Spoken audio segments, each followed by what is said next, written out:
Bueno, muy buenas tardes para todas y para todos. La Cinemateca Sala Alterna del Centro de Divulgación y Medios de la Facultad de Artes se complace en presentar su cuarta y última sesión del ciclo de cine Drácula Desconectado, un mito del siglo XX. En esta sesión tendremos la compañía de Andrea Cárdenas. Ella es estudiante de la Escuela de Artes Plásticas y Visuales de la Universidad Nacional de Colombia y desarrollará el cineforo Carne de tu Carne, Paralelos Tropicales. Posteriormente tendremos un espacio para el visionado conjunto de la película Carne de tu Carne de 1983 de Carlos Mayolo a través de la plataforma RTVC Play. Vamos a estar continuamente compartiendo el enlace de la película para que puedan acceder a ella a través del chat o a través de una pieza gráfica que compartiremos en esta transmisión. Voy a hacer una pequeña presentación de la invitada. Posteriormente del espacio de visionado tendremos también una parte para preguntas del público. Andrea Cárdenas es estudiante de la Escuela de Artes Plásticas y Visuales de la Universidad Nacional de Colombia y es parte fundamental del equipo de organización de la iniciativa Drácula Desconectado, conformada por profesores y estudiantes de la Universidad Nacional de Colombia. Bueno, muy buenas tardes, Andrea, bienvenida y muchas gracias por acompañarnos en la sesión de hoy. Hola, muchas gracias a ustedes por invitarnos, por permitirnos el espacio junto a Drácula Desconectado y bueno, no sé, conspirar junto a nosotros. Eh, Hoy vamos a hablar pues justamente de Carne de tu Carne, que es como una de las películas insignias del cine colombiano, dirigida por Carlos Mayolo, quien hace parte del ya renombrado Grupo de Cali. Y bueno, como dándole inicio al cineforo, pues empecemos por el título justamente. Carne de tu carne, un título que alude al ámbito íntimo, al ámbito familiar, pero que también va a aludir al acto religioso, ¿no? En últimas, la comunión con Jesucristo en la religión cristiana se realiza con las palabras comed y bebed todos de él. Y no debería ser extraño para nosotros en este punto que los componentes vampíricos que poseen la metáfora religiosa, en tanto entiende la sangre como un líquido vital, sin embargo, hay un componente que no es solo vampírico, que ingresa al trabajo de Mayor, particularmente a Carne de tu Carne, pero también ingresa a los trabajos de otros integrantes del grupo de Cali y ese componente es la figura del canibalismo. Para los propósitos de esta charla, me centraré específicamente en Caicedo, en Andrés Caicedo, quien desarrolló, en mi perspectiva, una figura caníbal particularmente interesante, que es Antígona. Antígona, en la tragedia griega, es hija de Edipo y de Yocasta, y Yocasta la madre de Edipo, y se imaginarán el drama que conlleva ser hija de semejante personaje. Pero, pues, en todo caso, puntualmente, su tragedia va a iniciar tras el enfrentamiento de sus dos hermanos, de Eteocles y de Polinices, quienes mueren, pues, tras dicha pelea. Creonte, quien en ese momento, pues, era rey de Tebas, va a prohibir el sepultamiento de Polinices, el hermano traidor, por decirlo de alguna manera, lo que va a dejar a Antígona conflictuada al no saber si obedecer las leyes y el ámbito público o corresponder a las leyes divinas y al ámbito del cuidado, de lo íntimo, de lo familiar. Antígona va a decidirse por esto último y va a desobedecer a Creonte y va a enterrar a su hermano Polinices, a lo que Creonte particularmente va a responder con un castigo. Él va a dar la orden para que Antígona sea encerrada viva en una tumba y ella, pues, al ser encerrada, decide suicidarse ahorcándose.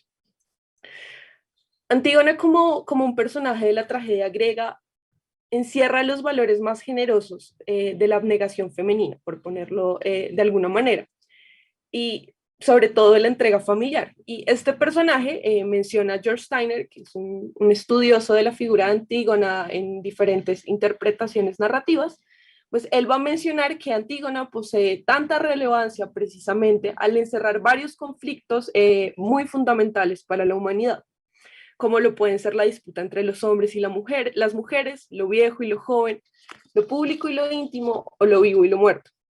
En últimas, Antígona va a ser castigada por ejercer su labor designada en el rol de mujer, un rol que vale la pena decir ella no escogió y que nos permite interpretar que como mujer, pero sobre todo como hija de su padre, como carne de su carne, su destino siempre fue fatal.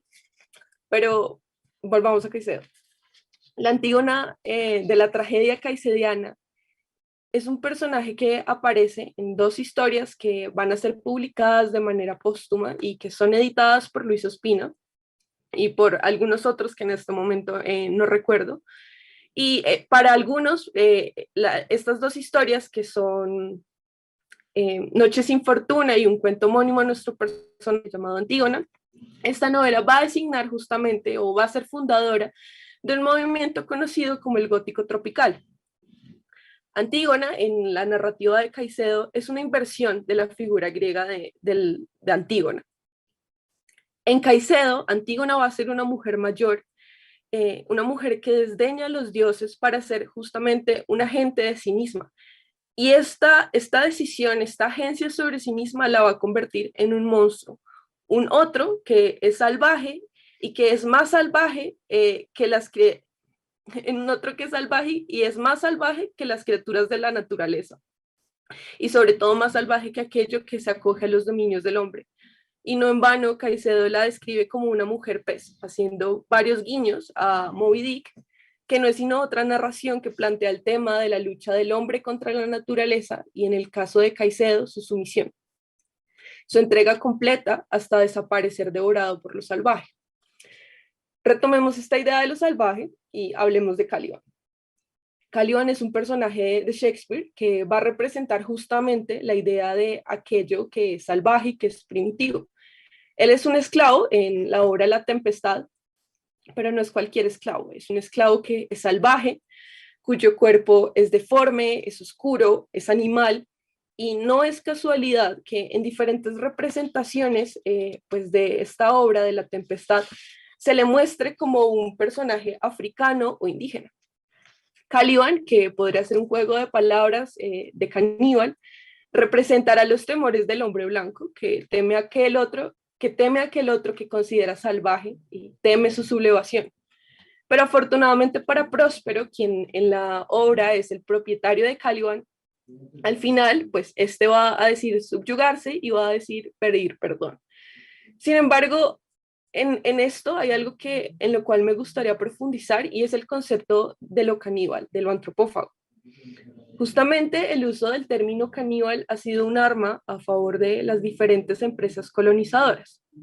Caníbal, lo mencionaba Paolo Viñolo, quien es uno de nuestros invitados en Drácula Desconectado en próximas sesiones, es la palabra resultante tras la deformación de cariba o caníbal, una palabra que era usada en la lengua taína por sus hablantes para designarse a sí mismo. Las leyes papales en el momento pues del descubrimiento o el encuentro con las Américas y la posterior conquista estimulaban que para los procedimientos justamente de la conquista todas las almas, entiéndase vidas, eran salvables en tanto fueran evangelizables, excepto por quienes cometieran actos de antropofagia. Aquellos que cometieran estos actos deplorables no eran merecedores de la salvación y ni siquiera evangelizándose podrían ser salvados. Por lo tanto, pues la violencia sobre sus cuerpos y su muerte era aceptable. Con este hecho aparecen un montón de supuestas tribus antropófagos a lo largo y ancho del continente, como no es casualidad. Y justamente el uso del término caníbal fue un arma a favor de las diferentes empresas colonizadoras. No solamente durante la conquista de las Américas, sino con antecedentes tan recientes como lo son las caucherías y la guerra con el Perú. El Libro Rojo del Putumayo va a denunciar la explotación cauchera y los abusos cometidos por parte de la Peruvian Amazonian Company, quienes van a justificar sus acciones esclavistas aludiendo que las comunidades amazónicas, entre ellos los Huitotos, una comunidad actualmente viva y activa, cometían actos antropófagos. Pero quedémonos en esa última palabrita, en antropofagia. Justamente en 1928, Oswald Andrade, un poeta y ensayista brasileño, 15 años después de la publicación del Libro Rojo del Putumayo, va a publicar el Manifiesto Antropófago, realzando justamente la contradicción violenta que hay en las dos culturas que habitan el continente americano, aquellos que son entendidos como primitivos, los amerindios y los africanos, y aquellos que son de origen latino, que son los europeos. Una contradicción que en últimas va a transformar el elemento salvaje en un instrumento de agresión.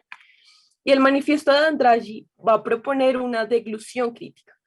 Él va a entender que la cultura impuesta atraviesa los cuerpos racializados y él propone que esto justamente no sea una acción impuesta y pacífica, sino que sea una acción contundente y voluntaria, en donde los cuerpos se nutran de aquello que es beneficioso y que desechen tras digestar todo lo demás que nos sirva, recordándonos también que aquellas muestras del pasado precolonial que anteceden muy posiblemente también superen al movimiento europeo más. Recordemos al grupo de Cali, recordemos a Mayolo, recordemos a Caicedo, a Ospina, a Romero y a muchos otros. Recordemos a Antígona, recordemos a Margaret, y las historias populares que nos hablan de la Madre Monte o de otras figuras populares que seguramente muchos de ustedes tendrán en sus cabezas en este momento. Y esta generación, la del grupo de Cali, una generación de muchachos que, vale la pena decirlo, pues eran muchachos privilegiados, pero también agotados frente a la impavidez social y frente a la corrupción de las esferas del poder tras pues, los actos cometidos en el Frente Nacional. Por lo tanto, no es sorprendente que la pasión de estos muchachos por el cine de clase B, por el western, ambos géneros que funcionan como metáforas de una institución, que son de alguna manera funcionan como metáforas de un relato de nación gringo, vale la pena decir, y que también van a funcionar como una metáfora de aquellos peligros orientales que justamente van a templar las tensiones de la Guerra Fría que está ocurriendo en ese momento. Pero, pues, y James Baldwin lo menciona, en estos relatos, en el western, en el cine de terror, el monstruo, el villano, es siempre un otro salvaje. Por lo tanto, para cuando estos contenidos, para cuando estas películas van a llegar a Cali, es completamente comprensible que resultara conflictivo identificarse con un héroe que es blanco. Por lo tanto, para los chicos de Cali, el monstruo va a empezar a entenderse como una figura de resistencia ante la podredumbre de la tradición. Ellos son seducidos por lo salvaje y no ocultan su desdén por lo viejo, pero entienden que como hijos, como Antígona, también son herederos y precisamente atestan un golpe desde adentro, traicionando su propia carne, la carne de su carne y su propia sangre. Volviendo a Antígona y a una interpretación que personalmente me gusta mucho, que realiza Felipe Gómez, que es profesor de estudios hispánicos en Carnegie. Él habla de que Antígona en últimas va a ser el eco encarnado de un pasado esclavista que viene a morder los talones y viene a morder las rodillas y viene a morder los cráneos de una clase media alta tradicional hasta no dejar nada. Bueno, con eso espero que, con esa introducción, espero que vean Carne de tu carne y bueno, no sé, lleguen con muchas preguntas después de verla. Pues bueno, tenemos una pequeña pregunta antes de, no sé si la podemos de pronto ampliar un poquito antes Sí, de perfecto. inicio. Bueno, Carlos Reyes Velasco nos pregunta, ¿pueden detallar un poco más sobre el grupo de Cali específicamente?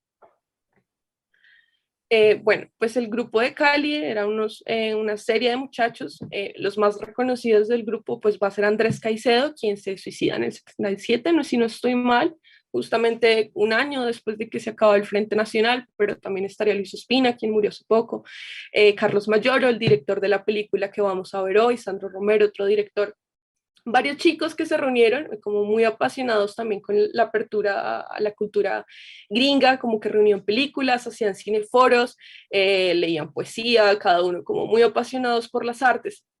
Y fue un movimiento muy particular en tanto no en ese momento, o bueno, no sé si en otro momento se realizó una movida cultural tan fuerte y con una propuesta de ese tipo de corte, en donde no justamente era compartir unos contenidos, sino hacer una revisión crítica de esos contenidos, un poco como este acto antropófago que plantea Oswald, y atravesarse por ellos y crear nuevos contenidos. Ellos justamente piensan en el gótico tropical piensan en cómo utilizar el gótico, justamente un movimiento del romanticismo que responde pues a todas estas cosas de la ilustración, pero desde el trópico, ¿no? Uno cuando normalmente piensa en lo gótico, uno piensa, no sé, Edgar Allan Poe, el oscuro, lo frío, la lluvia, la nieve. Y pensarlo en el trópico puede ser un poco contradictorio, pero justamente esta es la apuesta que ellos hacen, un poco un rescate hacia las narrativas tradicionales.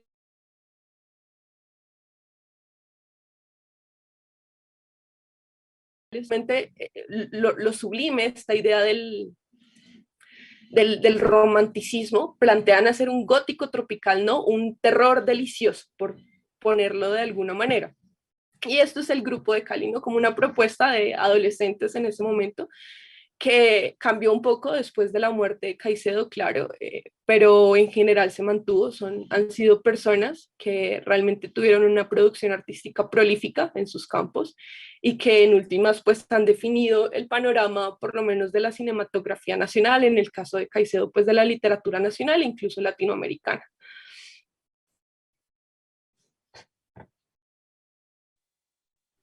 Bueno, vamos entonces en este momento a dar como el espacio para ver la película. Vamos, pues estamos compartiendo el enlace que está, donde está alojada la película en la plataforma RTVC Play. Nos veríamos exactamente dentro de 86 minutos para continuar con esta estimulante conversación y para responder todas las preguntas que pueda suscitar la obra. Muchas gracias y nos vemos dentro de 86 minutos.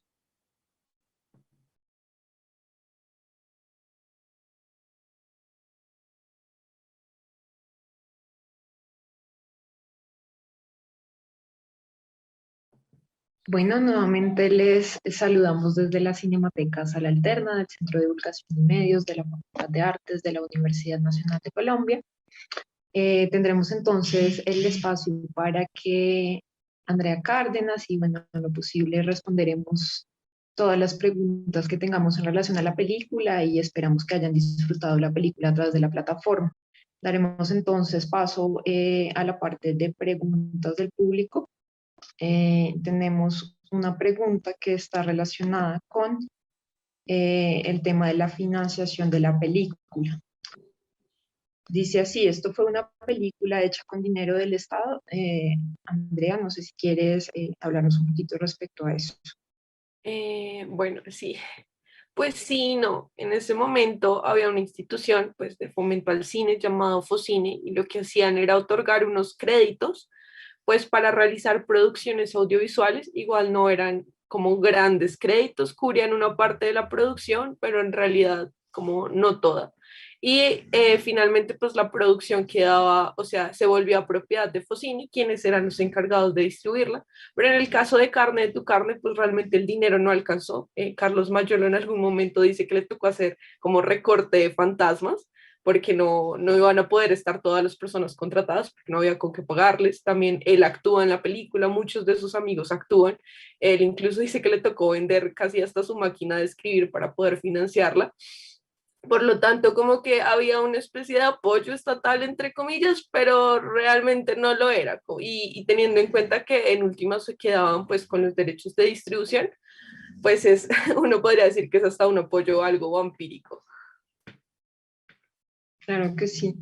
Bueno, tenemos una pregunta de Raúl Oviedo que dice así. Entonces, Margaret encarna a la Madre Monte y Andrés encarna a alguna deidad masculina o a un sirviente de la Madre Monte. Sí, pues en última se vuelve una especie de madre, pero también como una figura de zombie, un poco a lo de, ay, acabo de olvidar el nombre de este director. ¿Recuerdas el nombre del director de la primera película de zombies? Robert, no es Robert Romero. Rodríguez. George Romero. Romero. Entonces también es un guiño a estas películas de zombies, pero sí muy desde esta cosa tradicional, donde la naturaleza de alguna manera como reclama a los hijos de la élite que la explota, pues al inicio hay una escena también de guaqueo, ¿no? De una extracción como tal de unos tesoros. Y en últimas es como una especie de protección. Ustedes se llevan nuestros tesoros, pues nosotros nos llevamos los de ustedes como sus hijos, su descendencia, y se vuelve pues esta figura, Madre Monte, como es un poco Madre Monte, pero también un poco la Llorona en estas escenas con, pues con el muñeco, con el bebé. Es como una hibridación rara de una figura femenina que puede ser terrorífica, pero sí. Y, y sí, asumo que te refieres al compañero Andrés Alfonso, creo que se llama, acabo de olvidar el nombre. Andrés Alfonso. Eh, Sí, no sé, la verdad no conozco tanto sobre los relatos populares si haya una figura masculina, pero que yo recuerde no la hay. Asumo que también es un poco igual, aún antes de convertirse había mucho esta cosa del seguidor, de la, como de la idealización también hacia la figura femenina y creo que continúa en últimas también, más allá de, pues, de esta transformación a la cual se ven sometidos. Vale. Bueno, Daniela Orduz dice, más que una pregunta, me parece interesante cómo el personaje de Margaret es quien induce al hermano a los actos incestuosos y vampirescos, nuevamente Eva y nuevamente Antígona. No sé si quieres comentar algo al respecto. Sí, es realmente muy chévere. De hecho, pues yo siento, a mí no me parece coincidencia como que el territorio se llame Caicedonia, justamente como igual Caicedo llevaba muy pocos años de morir, y sí siento que puede ser justamente un guiño a Antígona, como esta sexualidad un poco desaforada, como respuesta en últimas personas, como una sociedad tremendamente conservadora. Recordemos que al inicio Margaret también viene de Estados Unidos, viene súper prendada de Elvis Presley, está fumando, ¿no? Como que fumar también es un acto como con ciertos guiños fálicos y es algo como que no viene del campo, viene de, bueno, la liberación que en últimas pues da una contrarrespuesta en la finca, en todas estas cosas que suceden, pero ya es algo que igual se habría dado ¿no? o de cualquier manera, como esa liberación sexual, por decirlo de alguna forma. Vale, pues por el momento no tenemos más preguntas, pero considero que es importante de pronto ampliar un poquito más respecto al contexto del grupo de Cali, como uno de los primeros movimientos colectivos y prolíficos en el audiovisual nacional y que además pues es súper importante a nivel como latinoamericano también, un tanto movimiento crítico y político que se desempeñó desde distintas disciplinas artísticas y que también conllevó como un hacer muy holístico, ¿no? Como que hay muchos lenguajes, muchas disciplinas artísticas que están allí metidas o allí tejiendo como estas obras que configuran pues las obras el Cine Club de Cali, o de más bien el grupo de Cali, porque no solamente era el Cine Club, y allí pues se destacan personajes muy interesantes como Eduardo La Rata Carvajal, que es uno de los fotógrafos pues más importantes de foto fija en Colombia, Sandro Romero Rey, que pues es un director de teatro también supremamente importante, Luis Ospina, Mayolo, Karen Lamazon, que es artista plástica, Patricia Restrepo, que también es cineasta, y las hermanas Vázquez, que son montajistas. Y entre, pues, digamos, como de las cosas más importantes, o más bien la obra más importante del grupo de Cali, se ha dicho muchas veces, e incluso por parte del mismo Luis Ospina, es Agarrando Pueblo, que es un hito para la cinematografía latinoamericana. Y pues de allí también que se desprenda el manifiesto de la pornomiseria en el año 1978. Eh, Cabe destacar que esta es una crítica hacia precisamente uno de los mecanismos del Estado, que era pues el incentivo para los cortometrajes de sobreprecio, y que estaba generando como esa vampirización de la miseria o de la pobreza en América Latina y en particular en Colombia. Entonces esto surge como una postura crítica ante esa espectacularización de la miseria en estos supuestos documentales. Eh, bueno, no sé si quieras agregar un poquito más al respecto de como el contexto del grupo de Cali o seguimos por allí la conversación. Me parece chévere que utilices el término vampirización, porque en últimas ellos eran muy conscientes justamente del uso de, pues, de esta figura, ¿no? Yo la verdad soy súper fan de Caicedo, creo que me voy más por él y se nota un poco en lo que he hablado hoy, pero pues recordando distintos fatales, ¿no? Unos meses antes de publicar este cuento en Ojo al Cine, Ojo al Cine, no recuerdo el nombre de la revista, justamente había hablado sobre la figura del vampiro, un poco como esa interpretación y cómo sería trasladada al trópico, y publica este cuento de una propuesta justamente de Cineforo de proyección de películas sobre vampiros, donde el público a lo largo de las películas pues se va disminuyendo. Y es claro, uno puede verlo desde el nivel más fantástico de, hay un vampiro en Cali comiéndose a la gente que va al cine, pero también es un vampiro que consume cine, lo cual es muy particular, y también puede ser una crítica pues a todas las dinámicas que hay, que justamente Agarrando Pueblo, que también se hizo el año después de que Caicedo murió, todas estas dinámicas que no solamente están presentes en la narrativa, sino en la hechura, en la producción, en la distribución, en la financiación, pues del audiovisual en Colombia. Y bueno, seguramente en otras partes, pero particularmente en Colombia, y el enfoque de ellos era discutirlo así. Claro. Bueno, tenemos otra pregunta por parte de Adriana Parra que dice, ¿qué tanto la línea de la relación magia-política sigue presente en esas regiones? Y bueno, también un poquito respecto a esta pregunta, yo quisiera agregar pues la importancia del Grupo de Cali en cineastas y artistas posteriores, ¿no? Hay toda una nueva generación de cineastas que incluyen incluso dentro de su obra referentes explícitos a la obra del grupo de Cali. Entonces, bueno, quisiera dejarte con la pregunta.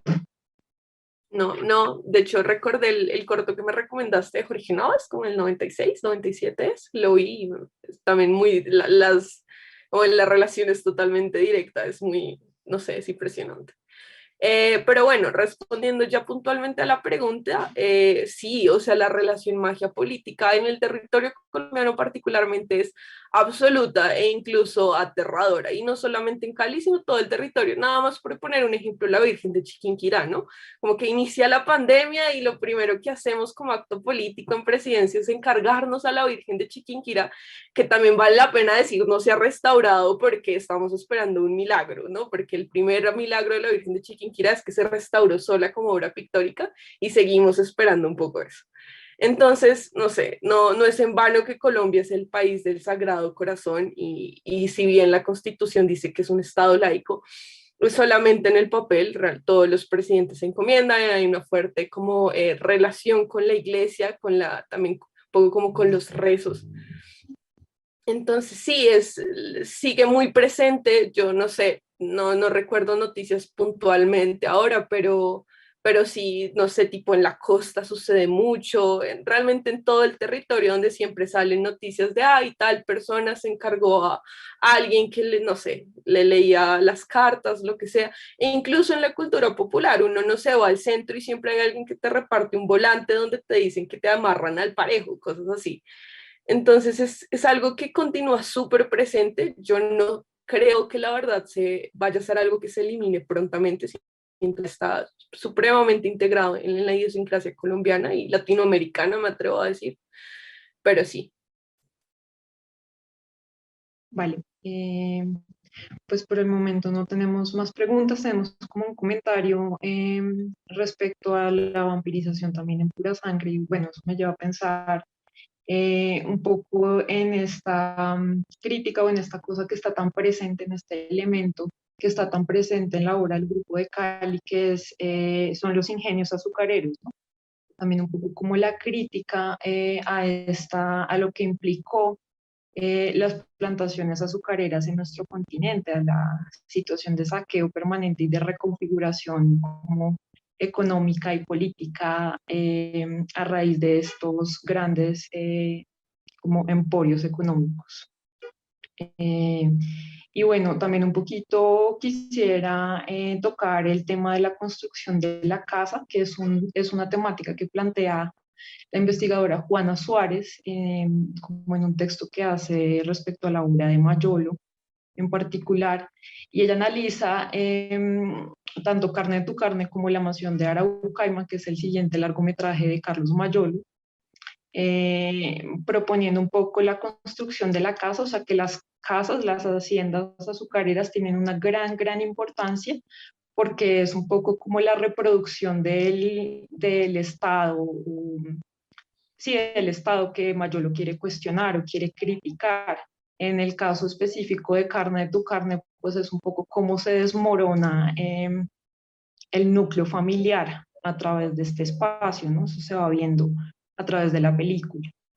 Y en el caso de la mansión de Araucaima, pues está un poco cómo se va llenando, es como un poco el movimiento contrario, cómo se va llenando de personajes que son reductos sociales y que configuran como toda una trama mística que empieza como a cuestionar y a criticar ese orden social que está reproducido en la casa, que está reproducido en estas relaciones de poder que se dan dentro de la casa y a través de los personajes.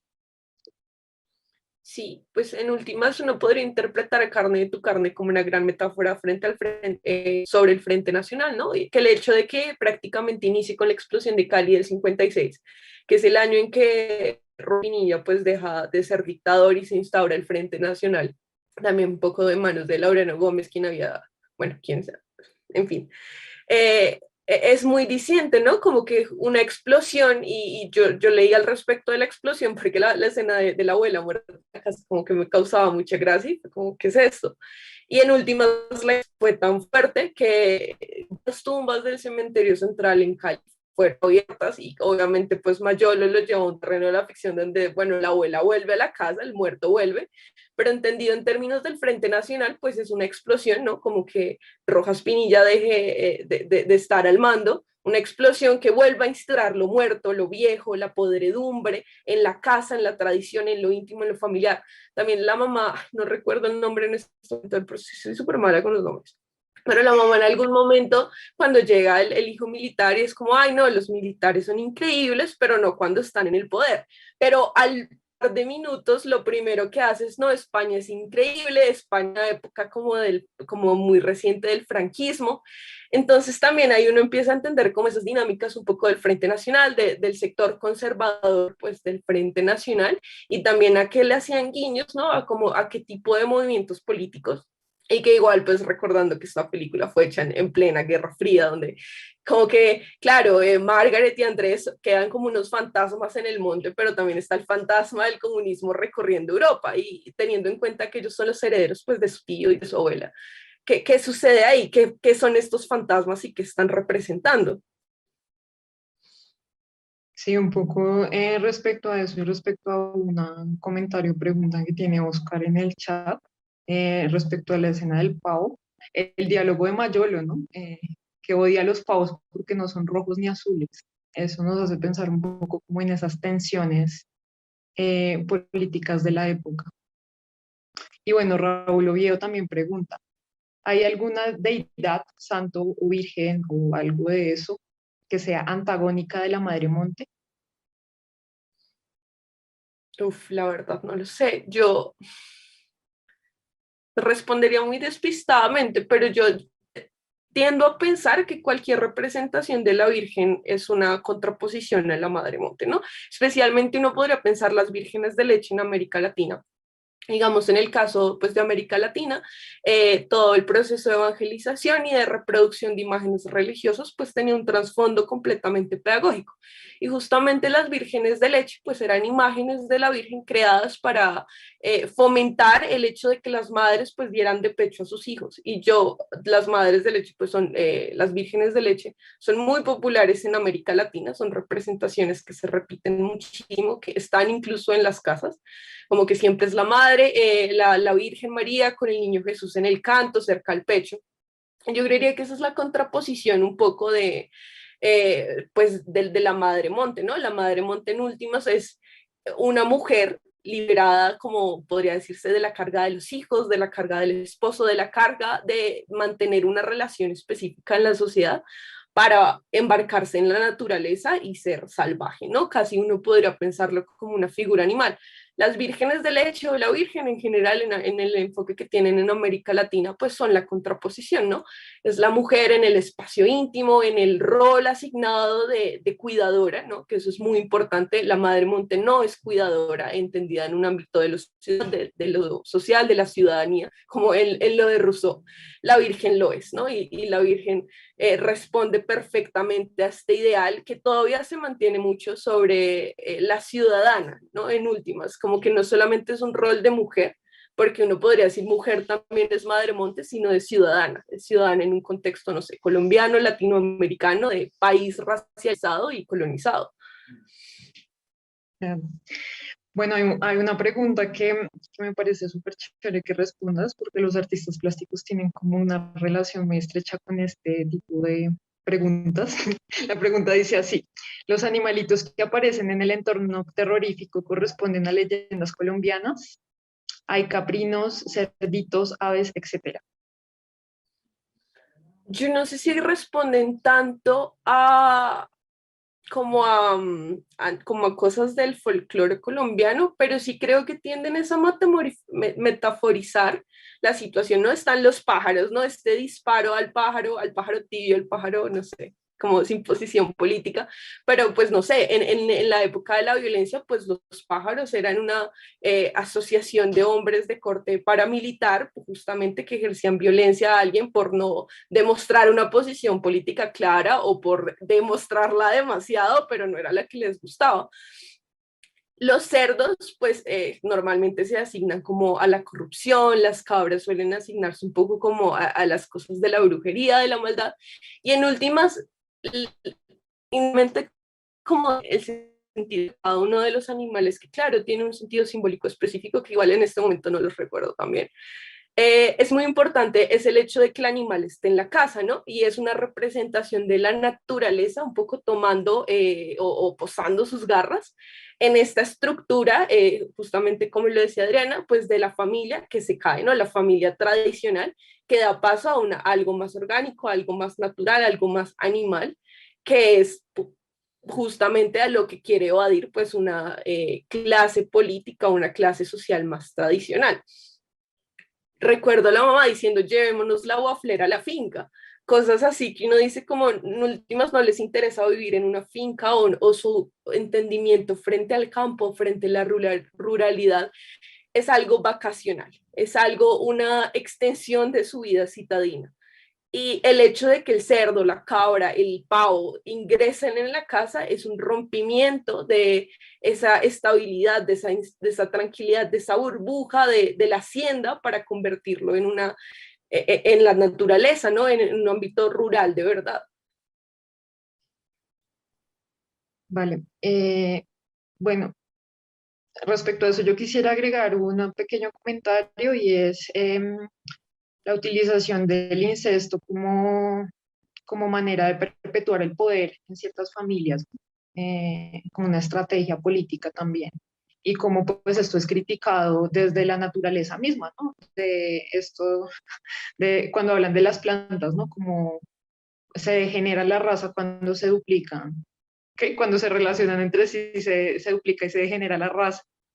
Entonces, un poco eso, ¿no? Como esta película es una película que va mucho a cuestionar esa noción como de limpiar la sangre o de curar la sangre o de purificarla en un territorio como el Valle del Cauca, que es pues históricamente un territorio en el que conviven múltiples comunidades, entre ellas fuertemente la presencia afro.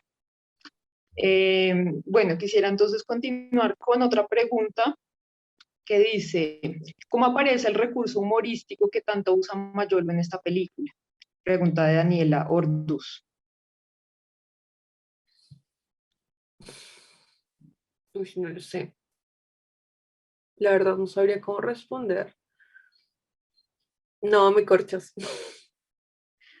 Bueno, yo creo que eh, no podría como asegurarlo a ciencia cierta, pero pienso que en esta película Mayolo juega mucho, ¿no? O sea, Mayolo se pone en el personaje como más despreciable y esto es algo que también pasa en Pura Sangre, ¿no? Se pone como que hace una caricatura de sí mismo, encarnando un personaje que critica como explícitamente, sobre todo en las películas de ficción. Obviamente, pues en las películas o en el cine de lo real del Grupo de Cali, pues Mayolo como que despliega su sentido del humor de otras maneras que son como más irónicas.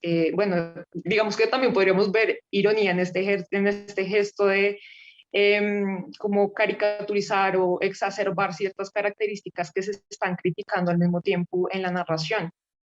Esa creo que podría ser mi respuesta respecto a esta pregunta. Tenemos otra pregunta, ya creo que estamos desbordados de preguntas, entonces vamos a hacer un cese en la recepción de preguntas. Sugiere esta película que sin importar la coyuntura histórica o política, los seres terroríficos siempre están listos para reaparecer. Sí, no, o sea, el problema es que como que entendemos por ser terrorífico, ¿no? En últimas, la película va a ser una metáfora sobre el poder. Bien lo decía Adriana, sobre los delfines, ¿no? Que en Colombia, no sé, en otros países, tiene un nombre animal muy particular, ¿no? El delfín, el heredero político. Y en últimas, al ser una metáfora del poder, pues siempre va a haber un otro al cual enfrentarse, un otro que está siendo oprimido, ¿no? Si hay alguien que ejerce el poder, hay alguien que está siendo oprimido. Y para el poder siempre ese otro oprimido, un poco a lo de Caliban, está perfecto mientras no se subleve. En el momento en el que subleve, se vuelve un ser terrorífico, se vuelve un monstruo, se vuelve una antígona, se vuelve, no sé, una criatura de Frankenstein. Tantos motivos que hay. Y en esa medida respondería que sí, siempre lo van a ver en últimas porque el poder siempre va a hacer una representación de lo que creen son estos otros que subleva, pero habría que pensar si efectivamente estos seres terroríficos son verdaderamente monstruos o simplemente es la representación que se les ha dado históricamente. Sí, también entraría ahí un poco lo que tú estabas mencionando al inicio, pues como del manifiesto antropofágico y un poco este gesto de devolver la mirada, de, sí, como devorar y deglutir al otro para crear nuevas maneras de contarse a sí mismo. Claro, y sobre todo teniendo en cuenta que específicamente el término caníbal ha sido utilizado como una forma de colonizar, lo que les mencionaba al inicio de, ay, casualmente cuando el papado dijo que los caníbales eran insalvables, empezaron a aparecer tribus caníbales por toda América Latina, porque claro, es más fácil matar al otro que, no sé, intentar coexistir con él.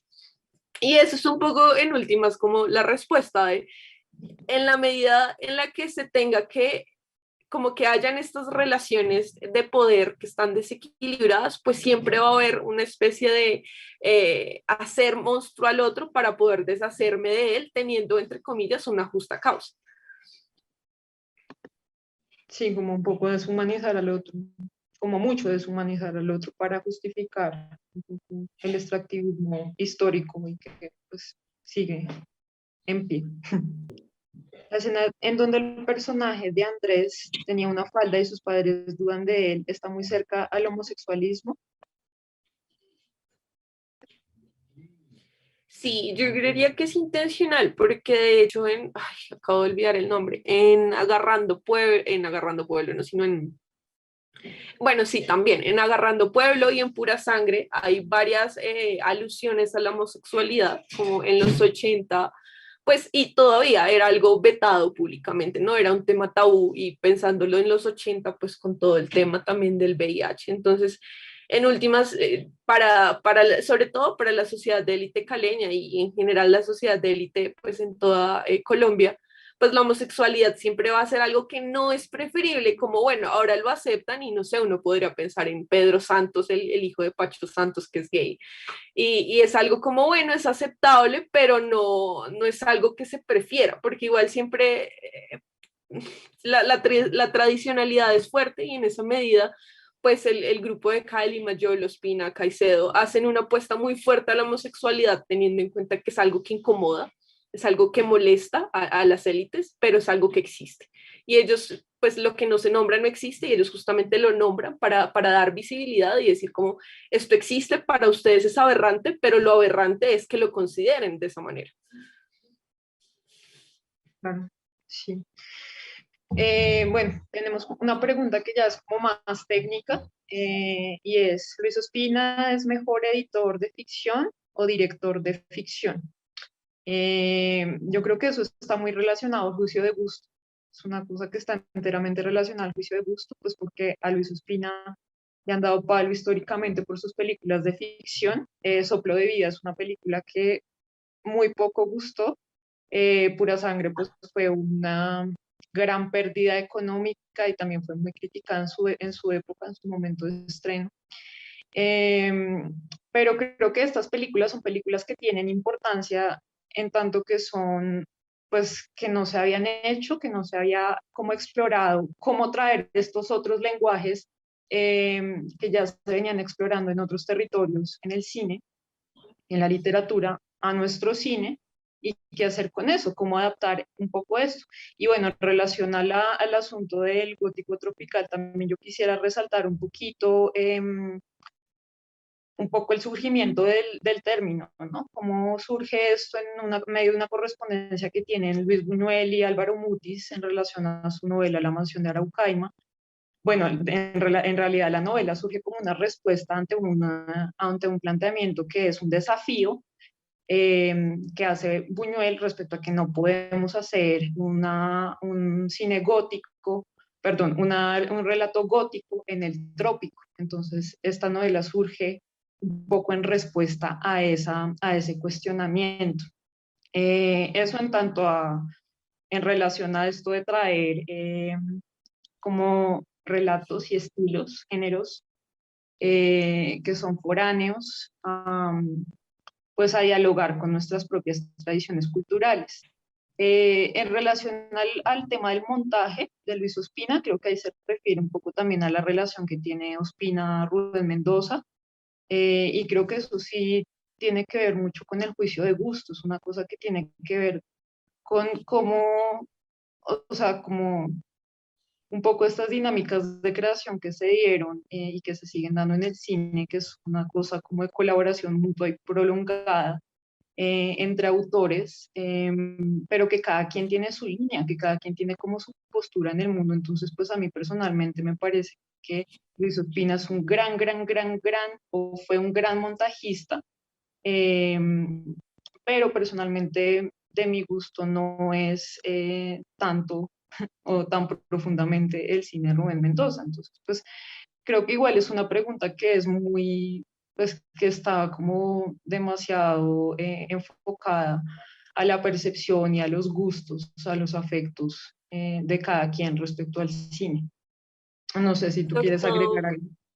sí, sobre todo como en últimas creo que también era otro espacio de experimentación que ellos tenían, ¿no? Como en últimas hay como unas técnicas de montaje y unas dinámicas de montaje muy específicas en el cine comercial y uno como audiencia también se acostumbra a unas formas específicas de construcción de la y la verdad no sería sorprendente de la misma manera en la que exploraron narrativas y exploraron, no sé, formas de grabar y de guionar y bueno, un montón de cosas de la producción audiovisual de la cual no manejo, punto era experimentar. Entonces, justamente es una cuestión subjetiva, pero también creo que uno debería como permitirse ser sensible a como pesado por eso, que era también un juego de experimentación, no solamente con el audiovisual y con el material en sí mismo, sino también con la audiencia. Claro que sí. Aunque bueno, también que cada realizador ha tenido sus distintas etapas. No es lo mismo pensar en un Ospina de Oiga Vea o a un Ospina de Todo comenzó por el fin, por ejemplo, ya es como, o sea, hay toda una trayectoria, todo un gran universo de referentes, recorridos, dinámicas de coleccionismo, porque pues es bien sabido que Ospina era un tipo que coleccionaba demasiadas cosas, que tiene un archivo que está siendo en este momento catalogado y en el futuro será donado a la Cinemateca de Bogotá porque es muy grande y porque nos habla un poco, nos habla bastante de un país y del arte en nuestro país. Bueno, ya para finalizar tenemos última pregunta de Mauricio, que también es una pregunta que tiene que ver mucho con el juicio de gusto, pero que sería muy chévere que la pudiéramos responder aquí, y es por qué no hay buen cine de horror, dice él, o de terror, de ficción colombiana. Tú qué piensas? Uy, bueno, primero creería, hay varias teorías de mi parte. Lo primero es una cuestión de financiación. Como el cine de terror tiende siempre a ser más costoso, en tanto necesita efectos, no sé, maquillaje, un montón de cosas que pueden venir en la producción que cuestan plata y generalmente, pues no sé, los rubros para las producciones tampoco son tan grandes. Y bueno, uno como audiencia también dice como, ay, la película está chévere, pero esos efectos de computador no me sacaron de onda o lo que sea. Entonces, igual, financiación. Eso sería lo primero. Lo segundo, y que creo que es para mí la razón principal, es que nosotros como audiencia en Colombia, hablo específicamente de Colombia, no hablo de otros países latinoamericanos, estamos súper desensibilizados, pero a unos niveles terribles. Es como va a haber buen cine de terror o buena ficción de terror cuando en los noticieros te dicen, no, degollaron tantas personas y cuando los paramilitares tenían como todo un catálogo de cortes a realizar a sus víctimas y es muy difícil superar esto, ¿no? Como que en últimas, cómo hablar cómo ficcionar el terror cuando la realidad en sí misma es completamente terrorífica, es muy complicado. Y creo que también por eso en últimas como que cierta movida documental o cierto cine que habla de la violencia resulta tan fuerte y tan impactante en otros lugares del globo. Porque dicen como, wow, qué terrorífico. Y es como para nosotros no lo es, porque para nosotros es algo tan cotidiano que ya no sé, nos asusta el cine de Hollywood, pero habría que pensar, ¿nos asusta realmente o es una escena como un jumpscare muy bien hecho, pero la historia no nos está haciendo nada? Entonces sí, yo creería que principalmente es un problema de desensibilización de la audiencia y también hay que pensar que los creadores son audiencia también. Entonces sí, yo lo pensaría por ese lado. Sí, es una cosa como de domesticación de la mirada, eh, que me hace pensar mucho o un poco en una de las motivaciones que mencionaban para la película Pirotecnia, ¿no? Cómo se consume la guerra. Es una película que está hecha a base de imágenes del sufrir de otros, ¿no? Imágenes de cómo se consume la guerra y la violencia en Colombia. Em, bueno, yo quisiera como, antes de cerrar, para agregar un poco respecto al comentario que haces de los recursos, pues está también este cine clase B, por ejemplo, de Jairo Pinilla, que no necesita muchos recursos para existir y para tener además una producción, una gran producción, un gran número de películas. Creo yo que sobre todo lo más importante para cuestionarnos por qué no existe un buen cine, así sea de determinado género colombiano, es primero pues como meternos mucho a investigar qué hay en el cine colombiano, porque en el cine colombiano hay muchísimas películas que desconocemos en general, bien sea porque tenemos un gran problema de distribución en nuestro cine, o bien sea porque no hay procesos de restauración o porque hasta ahorita están sucediendo, entonces, y no hay tampoco, bueno, sí hay procesos de investigación, pero no hay mucha como fanaticada más allá de la academia, entonces un poco la invitación es eso, a que conozcamos más profundamente nuestro cine desde los lugares que nos interesan, desde las preguntas que nos inquietan, desde el mito del vampiro o desde cualquier otro lugar que nos interpele y nos haga sentir y nos haga pensar y nos haga establecer posturas críticas ante la realidad. Entonces, pues, muchas gracias por todo. Muchas gracias, Andrea, por este maravilloso conversatorio. Muchas gracias al equipo de Dráculas Conectado por esta propuesta, que pues pudimos llevar a buen término a pesar de las dificultades. Muchas gracias al profesor Edmond y a todos. Muchas gracias, por supuesto, a todas las personas que nos acompañaron en la sesión de hoy, que se reincorporaron a pesar de tener la película en otra plataforma. Y pues bueno, los invitamos a que sigan pues nuestras actividades, a que sigan nuestras redes sociales. Bueno, primero te voy a dar la palabra antes de seguir anunciando estos detalles. Sí, por nuestro lado los invitamos el próximo jueves, 8 de abril, discúlpenme con la fecha, el próximo jueves tendremos a un invitado que nos hablará sobre la imagen del vampiro en América Latina. Justamente yo creo que va a ser un poco la continuación de muchas preguntas que surgieron hoy. Entonces, igual, el jueves de la otra semana, 10 de la noche, en nuestro canal de YouTube. Claro que sí, allí estaremos. Bueno, entonces continúo un poco con los anuncios parroquiales.